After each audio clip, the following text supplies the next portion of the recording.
A story in 5 words. Shrink sees uptick in TDS. All right, Joe. A Georgetown psychology professor says she's seeing an increase in Democrat patients expressing a, quote, sense of burnout, guilt, and despair, which you're used to, at losing an old way of life since Trump has been elected. They credit or they blame the administration's chaos due to all the executive orders and Doge actions. What say you? Do you have any sympathy for them? Well, first of all, Greg, Georgetown's in D.C., so it's just personally refreshing to see Democrats that are not upset about insider trading or, government corruption or having sex in a Senate Judiciary hearing room, Mm-hmm. The interesting thing, there's a little bit of a callback. That was a few months back, but that's okay.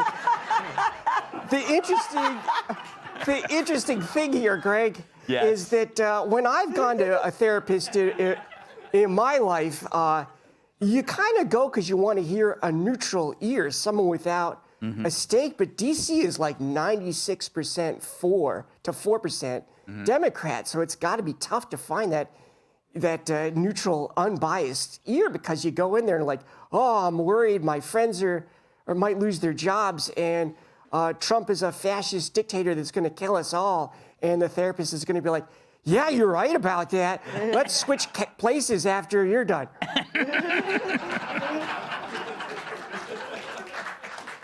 Kat, it seems to me that they're blaming Trump's administration for stressing them out. But is it Trump's administration or their own irrationality? Yeah. I don't mean to brag, but I've been in therapy throughout several administrations. That's true. It has absolutely nothing to do with who's in. I'm not in any more therapy now than I was before. It's like I'm, in and out, kind of, depending on when I need it. Yes. Which I think is a good thing for anyone. But yeah, it hasn't been at all a result of politics. So I guess I'm just built different. Yes. Am I bragging too much? Yes. I go to therapy when I need it. Yeah.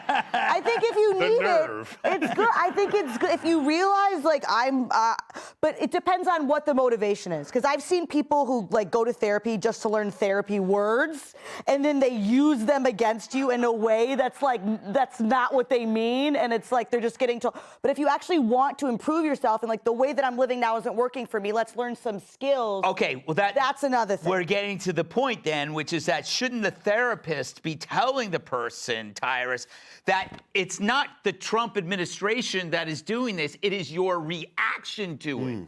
It is like the way you deal when things aren't going your way is driving you crazy. Trump's not the cause, it's all the that you've been told. Yeah, you know what? Yes, a good point. Thank you. Oh, take it. Clap away. Continue. No, I'm kidding. Stop. Literally has nothing to do with what I'm about to say, though. The reason being because this therapist is leaking information to us. Yes. They're letting us know. What the Democrats are doing is they're going to a therapist to say, I might have been a part of some illegal for the last 4.5 years, and I don't know what to do, and I'm really afraid. Do you think I'll get in trouble if I was taking money and I was just doing this stuff and I got a student loan money even though I didn't have a student loan? Am I going to be in trouble? And the therapist is like, yes. And then afterwards, the therapist is down saying, there's a lot of people coming in for therapy. They're using church to confess. I think they're all freaking out because what is everyone going crazy about? Doge. Yeah. They're finding stuff. So there's a lot of people, and like I said, I think it was a group think tank of corruption the last 4 years. Everyone was getting to put their ideas on because, the president, Biden literally after the Super Bowl tried to thank Don Henley for the Eagles' win. So, you just the moronicness that they were able to get away with. Now they're running to therapists trying to say, hey, you think I'll get in trouble for this? And the therapist is like, yes, yes, you are. So I think it's more of that. To acknowledge what Mackey said, that the 2% of the therapists, the 94 are running to, and they're leaking it out to us. Jamie, you carry a lot of emotional baggage regarding people in the past. Do you have advice for these people? It hasn't helped you, obviously. You're still a mess. Yeah. Yeah, a lot of times even at the airport, they're like, it's an extra 100 for that emotional baggage. Yeah, I'm sorry, but when I read this, I was like, good. Like, I was like, I think that there's a thing where Trump does so much stuff that I think like sometimes the Dems have trouble figuring out why they're supposed to be angry. By the time they figure out why they're supposed to be angry, something else happens. I think it almost creates a cognitive dissonance. I don't think it's real anger. I think it's like, why should I be angry? That's creating this confusion. And I do what Kat does. I was told, like, only go to therapy when you really need it. So I've been going every week my whole life. And I did learn in therapy. They said, like, you're not allowed to go. When I was with my ex-wife, they go, what do you think? What are you thinking right now? And I go, I want to punch her in the face.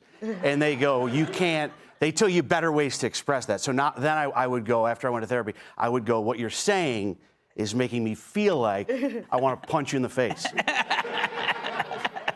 That's what I feel. I just think they can't get. The other thing is they can't get away from Trump. Like, when Biden won, he kind of like disappeared. We'd wonder where he went for a while. With Trump, he's in your face all the time. And it reminds me of, I had a buddy of mine from high school. I swear this is a true story. And he was dating this girl, and they were like high school sweethearts. And they broke up, and he was very upset. And I remember him going, we were friends, but like, I'm only going to survive if I never see her again, never talk to her again. And the week after we graduated, she got a job as a local newscaster. And they put a billboard with her face on it at the corner of his street. Wow. And I think Trump is that freaking billboard at the end of the street. That is true. That is true. All right. You tell people that the world's going to end every 10 minutes, they're going to go crazy. That's what's going on. Up next, a teen's new job angers the lefty mob.